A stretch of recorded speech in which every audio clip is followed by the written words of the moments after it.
Alhamdulillahirabbil alamin. Qala al-mu'allif rahimahullahu taala wa nafa'na bihi wa bi'ulumihi wa bi'ulumi masyayikhina wa masyayikhikum wa bi'ulumina wa 'ulumikum fid dharain amin. Hadirin al-mukarramun, pada kajian kitab Tafsir Al-Jalalain, pembahasannya adalah masih pembahasan ayat 178 yaitu halaman 25, ayat yang menjelaskan tentang hukum qisas. Qisas ini merupakan, kalau dalam fiqih, dia bagian yang masuk pada al-qadha, babul qadha. Sebagaimana sudah dijelaskan sebelumnya, bahwasanya Allah Subhanahu wa taala memerintahkan kita untuk beribadah. Maka yang pertama kali kita kaji adalah hal-hal yang berhubungan dengan ibadah. Semua kitab fikih kalau kita lihat, maka awalnya adalah babul taharah, kitabul taharah, baru nanti kitabul shalat dan sebagainya. Intinya semuanya adalah sesuatu yang berhubungan dengan ibadah, karena memang tujuan kita diciptakan adalah untuk beribadah.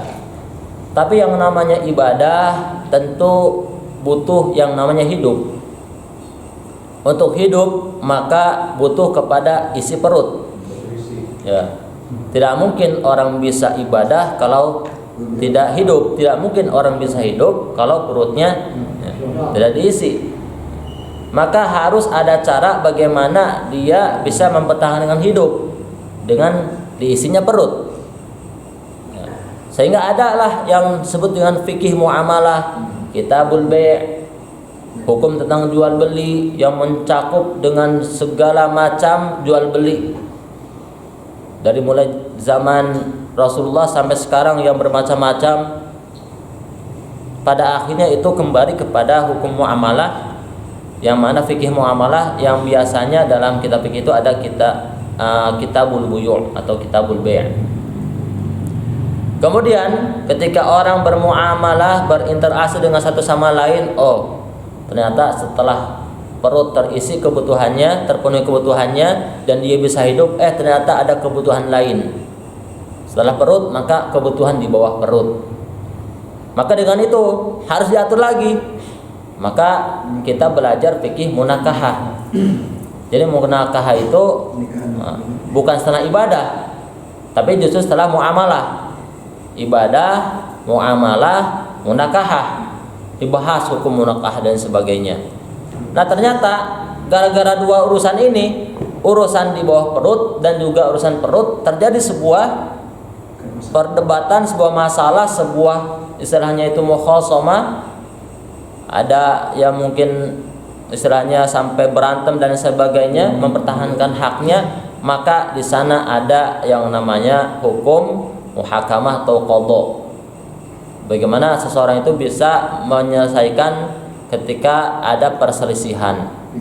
Nah, fikihnya masuk fikih jinayat diantaranya, ya, fikih jinayat atau babul qadha lah, atau kitabul qadha. Dalam ayat 178 ini adalah merupakan ayat yang menjadi salah satu rujukan bab qadha atau fikih jinayat. Di sini adalah ayat yang menjelaskan tentang qisas, atau dalam bahasa kita al-mumasalah, atau mungkin balasan yang setimpal. Gitu, balasan yang setimpal. Dan hukum qisas ini dia wajib ditegakkan sebagaimana Allah berfirman, a'udzubillahi minasyaitonir rajim, ya ayyuhalladzina amanu kutiba alaikumul qisasu fil qatla. Kutiba ala, sebagaimana kan hukum puasa itu wajib, karena ayatnya ya ayyuhalladzina amanu kutiba alaikumus syiyam. Kutiba ala berarti wajib. Kutiba alaikumul qisas berarti hukum qisas adalah wajib. Fil qatla dalam perihal pembunuhan, wajib mumasalah, wajib menerapkan keadilan dalam hal jinayat ini, ya. Dalam hal di sini al-qatla, dalam hal pembunuhan baik yang bersangkutan dengan sifatnya ataupun dengan perbuatannya. Sifat berarti nanti akan ada pembahasan terkait ya yang merdeka dan yang budak. Kalau perbuatan ya mungkin nanti pembunuhannya seperti apa. Dan kisos ini kan tidak hanya pembunuhan, tapi juga ada jinayat, ada sesuatu yang merusak lah.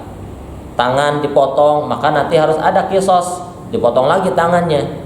Berarti kan perbuatannya harus sama. Jangan sampai tangan potong malah balasannya kaki yang dipotong.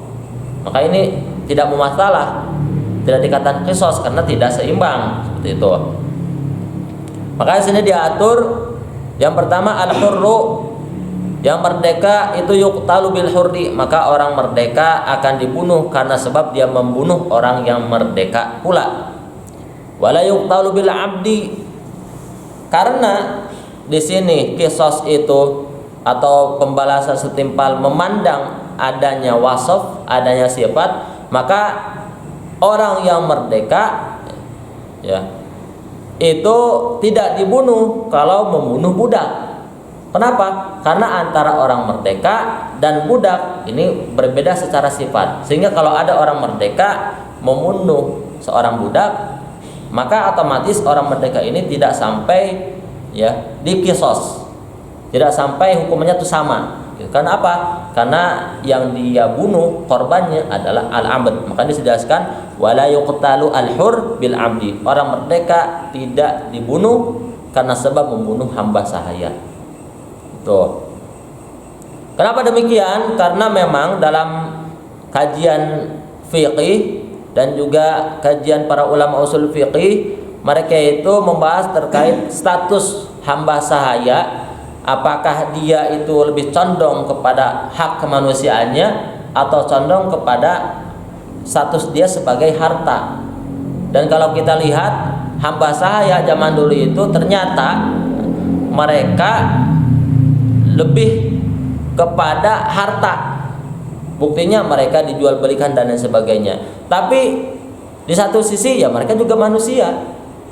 Itu maka dalam hal ini tentu perdebatannya dimenangkan dari sisi mana? Kalau dimenangkan dari sisi status dia yang memang hamba sahaya yang mirip dengan harta gitu, maka otomatis dia tidak sama dengan yang merdeka.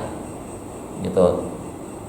Wal abdu bil abdi, hamba sahaya akan dikisos ketika dia membunuh hamba sahaya yang lainnya. Wal unsa bil unsa, perempuan akan dikisos ketika dia membunuh perempuan yang lainnya. Ya. Dan juga dijelaskan dalam sunnah wa bayyanati sunnatu anna dzakara yuqtalu biha, bahwasanya laki-laki pun akan dikisos ketika dia membunuh perempuan. Oh, laki-laki dan perempuan ya secara wasaf mereka sama, secara sifat laki-laki dan perempuan disamakan.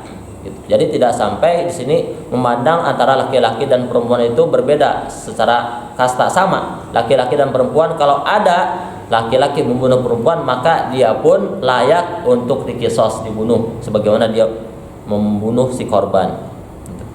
Wa annahu tu'tabaru mumasalah fid din. Ternyata mumasalah ini, kesepadanan ini, kesamaan dalam kisos ini juga yang menjadi iktibarnya ya, yang diperlakukannya juga di sini adalah ketika kesamaan masalah dalam agama. Artinya agama pun mempengaruhi secara sifat, ya mempengaruhi. Artinya fala yuqtalu muslimun walau 'abdan bikafirin. Seorang yang statusnya agamanya itu Islam, dia muslim, mau dia hamba apalagi merdeka, kalau dia membunuh orang kafir maka tidak dikisos. Kenapa? Beda secara agama. Yang ini muslim, yang dibunuh adalah orang kafir. Gitu. Maka si muslim tadi tidak sampai dikisos gitu. Ya. Berarti kan nanti ada setelah kisos nanti ada diat ya. Tapi memang tidak sampai dikisos. Kalau kafirnya kafir harbi, otomatis sudah jelas tidak ada diat, tidak ada kisos, karena kafir harbi ini adalah kafir yang memusuhi Islam. Ya. Artinya kita bunuh dia kan berarti kita sedang membela diri. Orang dia kafir harbi, dia yang musuhi kita, dia ingin menyerang kita, dia ingin menghancurkan kita. Kita yang ingin dihancurkan, masa diam aja, kita bunuh. kita balas, kita membela diri, maka otomatis dalam hal ini ya, kita tidak perlu untuk membayar qisas, untuk dibunuh gara-gara kita membunuh yang tadi. Tapi tentu ini dalam hukum Islam berbeda dengan hukum positif yang berlaku. Karena hukum positif berlaku pun nanti di mana kita akan melihat kemana rujukannya. Kalau hukum Islam maka akan sama. Tapi kalau bukan, pasti ya akan berbeda. Tapi yang namanya kita al-muslimuna ala syurutihim, bahwasanya setiap muslim itu diikat dengan syarat-syarat yang mereka buat. Tentu ya di sini ada kaidahnya, selama syarat tersebut tidak menghalalkan yang haram ataupun mengharamkan yang halal. Dalam hal ini hukum perjanjian tentu merupakan sesuatu yang bisa dikatakan diperbolehkan karena dasar maqasid syariah. Atau ada di sana kemaslahatan. Itu karena kalau tidak dibuat perjanjian nanti otomatis kehidupan bermasyarakat ini akan rancu nantinya. Mungkin di Indonesia akan beruntung kita karena kita mayoritas di Indonesia. Kita bayangkan mereka yang saudara-saudara kita Muslim di negara yang mayoritasnya non Muslim. Gitu. Kita kan kebayangnya seperti ke sana. Jadi kalau di Indonesia kita diajarkan untuk menghormati yang minoritas, itu sebenarnya keuntungannya akan dirasakan oleh saudara-saudara kita yang Muslim di negara yang mayoritas non Muslim. Gitu nanti mayoritas non Muslim malu. Tuh lihat, kan? Saudara-saudara kamu yang non Muslim di negara Indonesia dihormati. Sekarang saudara kami yang Muslim di negara kamu ya harus dihormati juga. Kayak gitu. Sebenarnya logikanya. Jadi kenapa kok di negara kita yang minoritas pun harus dihormati? Karena logikanya adalah agar saudara-saudara kita yang minoritas ya di negara yang mayoritas non Muslim itu pun dihormati oleh orang yang non Muslim. Gitu. Kemudian tadi dijelaskan juga bahwasanya kesetaraan dalam agama Muslim tidak dibunuh karena membunuh orang kafir. Ya, meskipun tadi katakan Muslimnya itu adalah hamba, yang dia bunuh orang merdeka, tapi kafir tetap. Karena di sini yang dimenangkan adalah status agamanya. Tetap Islam adalah di atas. Tapi Allah menjelaskan bahwasanya hukum qisas ini meskipun wajib ada ketentuan-ketentuan. Ya, ada ketentuan dan ini menunjukkan begitu rahmatnya Islam. Maka Allah menjelaskan faman ufiya lahu min akhihi syai'un. Faman maka barang siapa ufiya lahu yang diberikan maaf minal qatilina, ya kan? Jadi orang-orang yang membunuh itu diberikan maaf min dami akhihi karena membunuh saudaranya. Siapa saudara siapa? Al-maqtul. Jadi orang si pelaku ini ya dimaafkan oleh saudara-saudaranya korban. Itu. Jadi ufiya lahu syai' min akhi syai'un, ya kan? Jadi dimaafkan, dan di sini ada syai'un. Ini uniknya Masya Allah. Ulama nanti akan mempertimbangkan, kan saudara korban itu kan tidak satu dua, kadang-kadang ada pamannya, mungkin orang tua yang kita katakan ya yang memang ahli warisnya lah gitu, orang tuanya, saudaranya, pamannya dan sebagainya yang berhubungan langsung dengan si korban. Itu kalau mereka memaafkan satu saja yang memaafkan, bisa gugur. Maka di sini dikatakan faman ufiya lahu min akhihi syai'un bi antara kal qisas minhu, itu dengan meninggalkan hukum qisas dari si pembunuh tersebut, wa tankiru syai'u fi suqutul qisas bil afi an ba'din, gitu. Dan dinakirahkannya syai'un itu memberikan faidah gugurnya qisas dengan pemaafan dari sebagian ahli, sebutnya ahli waris lah gitu ya, daripada si korban. Wa min ba'dil warasati, kan tuh. Dan juga dari sebagian ahli waris itu kan. Dari sebagian keluarga korban ini memaafkan sebagian saja, satu orang saja, maka itu pun bisa menjadikan si kasus ini gugur. Wa bi dzikri akhi ta'attufun da'in ilal afi wa idhanun bi anna qatla la yaqta'ul ukhuwatal iman, gitu. Bahwasanya kenapa kok disebutkan waman ufiya lahu min akhihi, bahasanya dari saudaranya. Ya, fanu ufiyalahu min akhihi. Kenapa disebutkan ini dari saudaranya? Ini menunjukkan pertama, ya, ada ta'attuf. Bahwasanya kan walau bagaimanapun si korban walau bagaimanapun si pembunuh itu kan muslim. Yang namanya muslim juga ya saudara, gitu kan. Jadi ada ta'attufnya, ada kelembutan gitu, kata-katanya itu min akhihi, lembut sekali.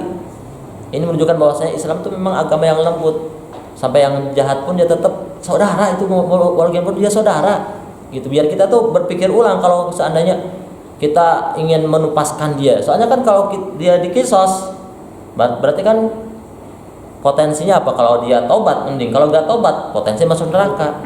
Dan itu bukan yang diinginkan oleh Rasulullah ketika umatnya masuk neraka. Tapi kalau kita maafkan kemudian dia bertobat, dia masuk surga. Di surga nanti dia bilang, oh dulu keluarga korban memaafkan saya, ditariklah korban ke surga. Kan ke sana, ya. Istilahnya tujuannya gitu. Makanya di sini disebutkan ada dzikru akhi. Redaksinya pakai akhi karena ada ta'atufun. Agar apa? Agar ya mendorong orang untuk memaafkan karena saudara gitu. Kemudian wa idzan bi anal qatla la yaqta'u ukhuwatal iman. Dan ini juga sebagai informasi bahwasanya pembunuhan ini tidak sampai menyebabkan terputusnya persaudaraan seiman. Gitu. Jadi kalau ada orang membunuh, katakan sama muslim, membunuh satu jadi korban, ya tetap secara iman mereka tetap muslim. Itu. Karena pembunuhan tidak sampai memotong status persaudaraan seiman itu. Wa min, ya, min akhihi ini nahwunya wa min mubtada syartiyah au mausulah wal khabar fattiba'un. Nah, min di sini mubtada maka khabarnya fattiba'un, ya. Fattiba'un bil ma'ruf. Ya. Maka fa'alal afi ittiba' lil qatil, ya. Maka otomatis orang yang memaafkan itu harus mengikuti orang si tersangka. Ya, maksudnya tetap dia harus mengikuti, memutabaah itu lah, mengikuti orang yang membunuh, tapi pengikutannya itu artinya penuntutan lah, dituntut orang yang membunuh tadi dituntut bil ma'ruf, tuntutannya harus dengan cara yang ma'ruf gitu. Jadi kalau seandainya saudaranya dibunuh sama orang lain, maka kita nuntut orang yang membunuh dengan cara yang benar juga gitu. Islam tidak mengajarkan hal-hal yang sampai radikal dan sebagainya, tidak. Justru yang sudah membunuh itu saudara kita, naudzubillah, ada saudara seiman atau saudara kita dibunuh, kemudian kita menuntut kepada si tersangka, itu pun tuntutannya harus bil ma'ruf gitu, dengan cara yang baik, dengan ma'ruf. Bagaimana? Bi ayyutalibahu biddiyah bila unuf, ya. Kalau mau minta diat, maka mintanya dengan lembut, tidak dengan kasar. Diat nih bayar, kan ada denda. Kalau memang tidak sampai dikisos, tidak sampai dibunuh, maka bayar diat, gitu kan.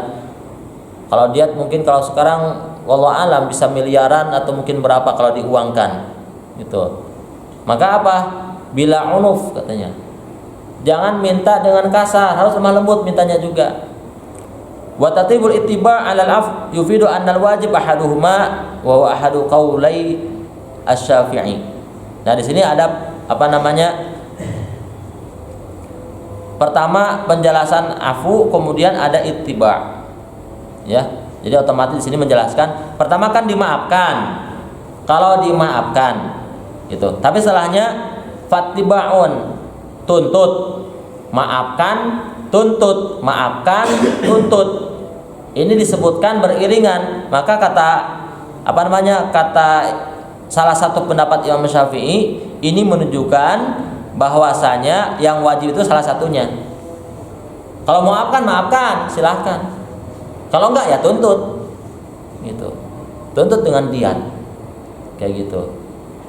Itu salah satu pendapat Imam Syafi'i. Wasani al-wajib al-qisas wa diyah. Tapi juga ada yang mengatakan yang wajib itu pertama dia harus dikisos.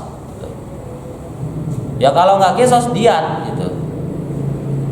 Kayak gitu. Kalau nggak kisos berarti harus ada penggantinya, yaitu diat. Itu. Al wajib al kisos, maka yang wajib itu adalah kisos, wadiyah badalun anhu, sedangkan diat adalah pengganti daripada kisos. Gitu. Kalau apa? Nih, baru nih, masya Allah. Kalau apa apabila si keluarga korban memaafkan, walam yusammiha, tapi tidak pernah bahas tuh yang namanya diat. Saya maafkan, dimaafkan tidak? Maafkan. Enggak bahas tuh. Tapi bayar diat, enggak bahas seperti itu. Maka apa? Fala syai'a. Maka enggak wajib memang bayar. Gitu. Sudah enggak wajib. Kenapa? Si keluarga korban, si ahli warisnya itu tidak menuntut, tidak bahas sama sekali. Pokoknya dimaafkan, ya dimaafkan. Kayak gitu. Dan tidak pernah membahas tentang tapi harus bayar diat, tidak. Bayar denda, tidak pernah dibahas itu. Maka ini menunjukkan bahwasanya emang benar-benar dimaafkan dan tidak ada tuntutan, nol, berarti gitu. Masya Allah, Islam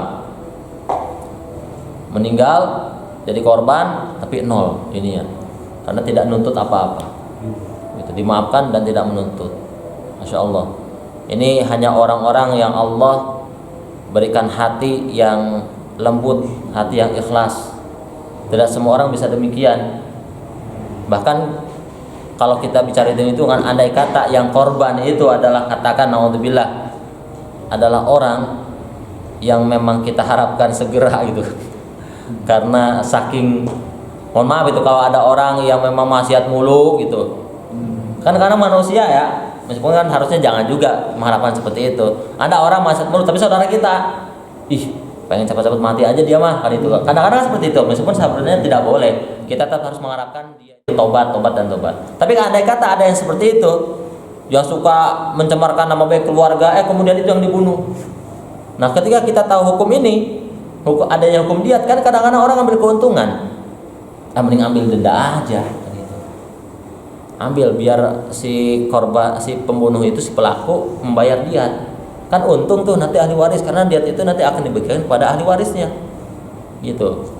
Maka kalau seandainya nyatanya ada orang yang bisa memaafkan, ya, memaafkan saudaranya itu, ya, memaafkan tersangka, bahkan tidak menuntut apa-apa kepada si tersangka, maka ini adalah subhanallah perbuatan yang hanya bisa dilakukan oleh orang-orang yang Allah ikhlaskan hatinya. Dan ternyata itu terjadi juga, sebagaimana ada di video itu. Ya, ada anaknya terbunuh, kemudian di pengadilan orang tua yang langsung, saya maafkan. Karena saya pun kalaupun menuntut kamu untuk mati lagi, itu bukan yang diharapkan oleh anak saya yakin. Anak saya pasti mengharapkan agar ada kebaikan yang kamu lakukan, kamu tobat, kamu jadi orang baik, itu lebih baik daripada kamu mati masuk neraka. Jadi apa nanti? Dan itu bukan sesuatu yang diharapkan oleh Rasul.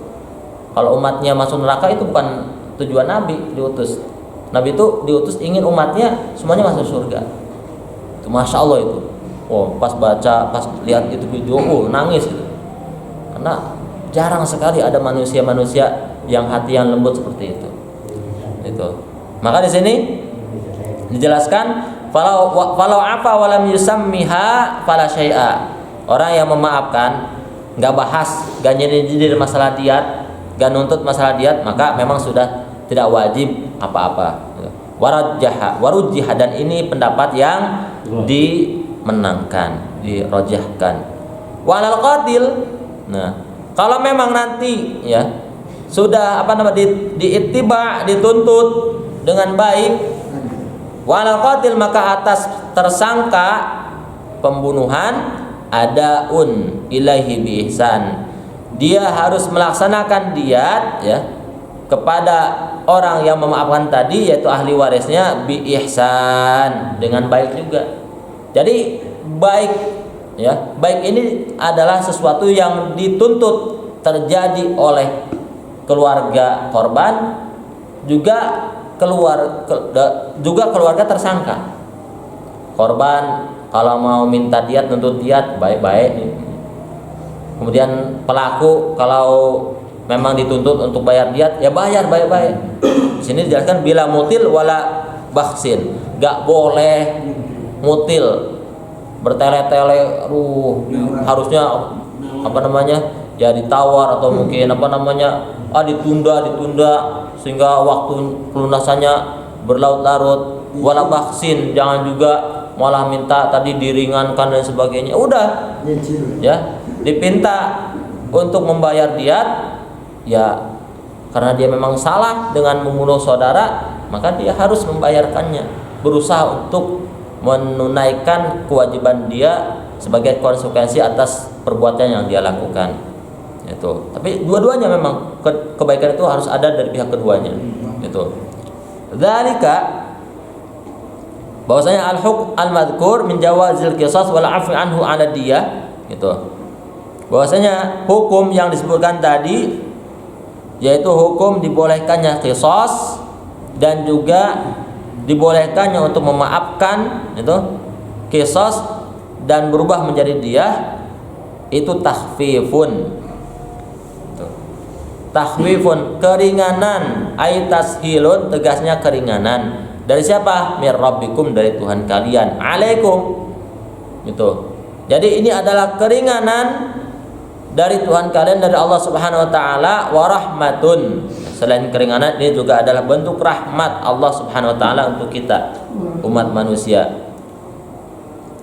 Tuh. Wa rahmatun bikum, dan karena rahmatnya Allah kepada kalian, haitsu wasa'a fi dzalika wa lam yahtam wahidan minhuma. Karena Allah di sini meluaskan, hukumnya kan Allah memberikan keluasan, tidak mewajibkan harus ini. Karena kenapa? Karena di sini kama hatama 'alal yahudi al-qisas.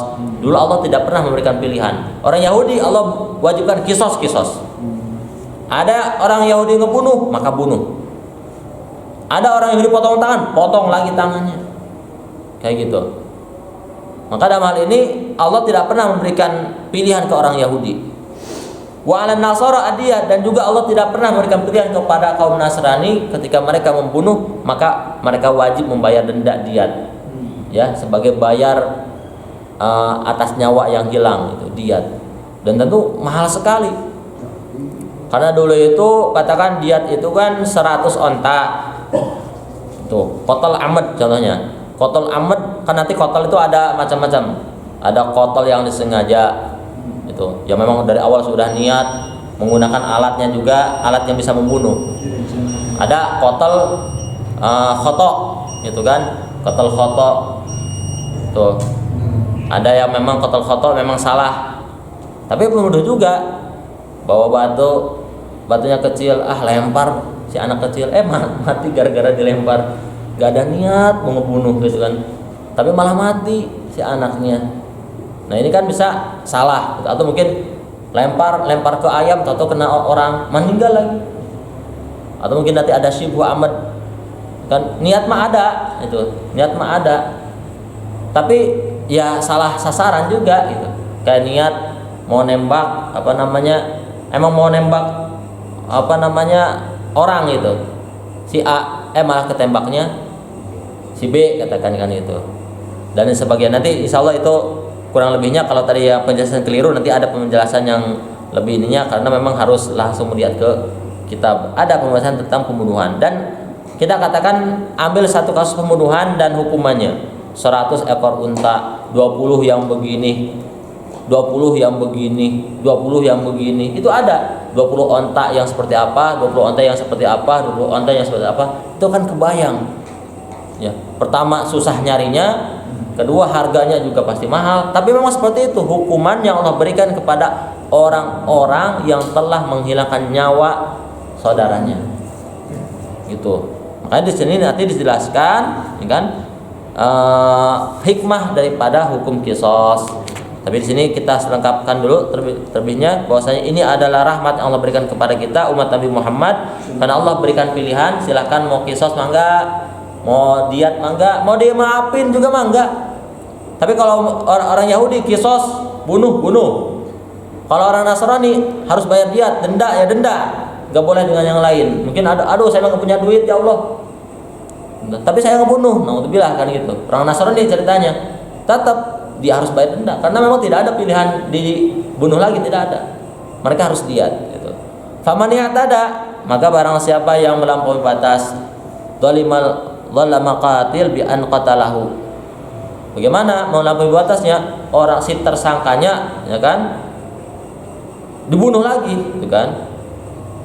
Ba'da dzalika ay badal afwi, padahal sudah dimaafkan.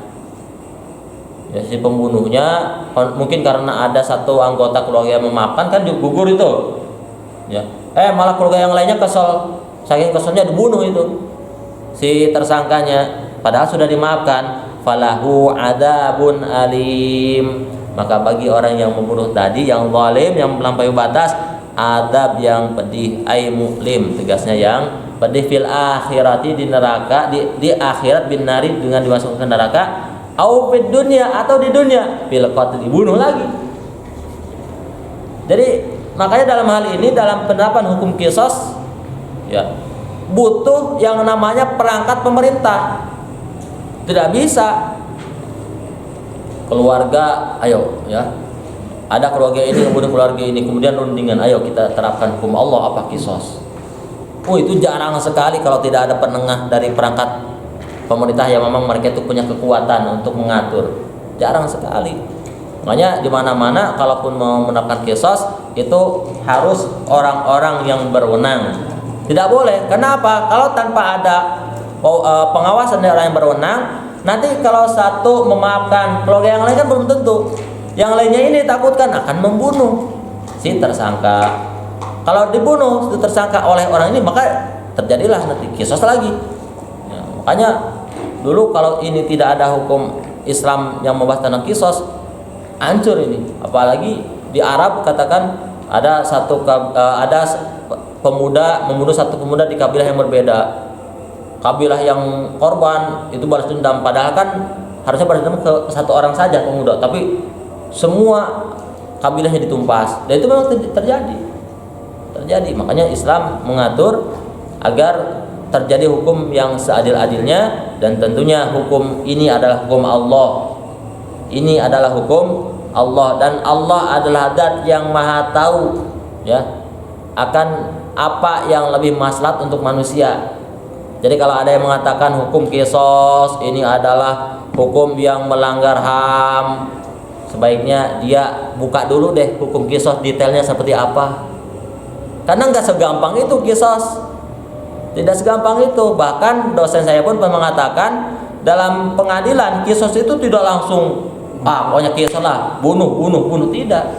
Dilihat dulu apa motifnya dan bagaimana alatnya dan sebagainya, dan bagaimana. Kalau ada syubhat sedikit, gugur. Ya. Al-hudud tasqutu bisyubuhat. Bahwasanya had Allah nih, hukum Allah itu akan gugur nantinya kalau ada sedikit syubhat saja. Sedikit kerancuan gugur. Maka tidak ada tuh, ya kan? Qisas ujung-ujungnya membunuh lagi tidak terjadi. Yang ada mungkin ya diat, kalau itu diat ya wajar. Ya kan, manusia dibunuh bayar denda, yaitu suatu kewajaran lah, seperti itu. Ya, itu saja mungkin yang bisa dijelaskan, dan insyaallah pekan selanjutnya akan membahas ayat terkait hikmah diberlakukannya hukum qisas, dan mudah-mudahan kita semuanya Allah berikan kesehatan, ya, sehingga kita bisa terus menghadiri pengajian-pengajian, dan tentunya ini mudah-mudahan menjadi amal yang berpahala untuk kita semuanya.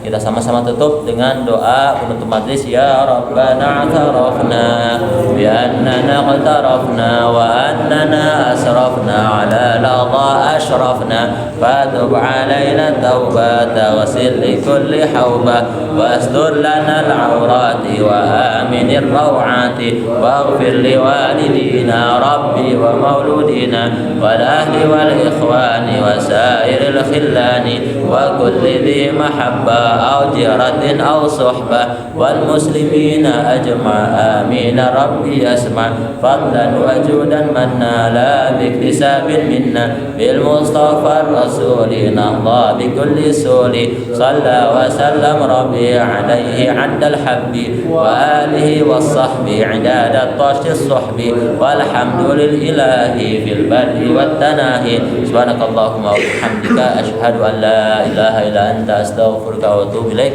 والعفو منكم والسلام عليكم ورحمة الله وبركاته.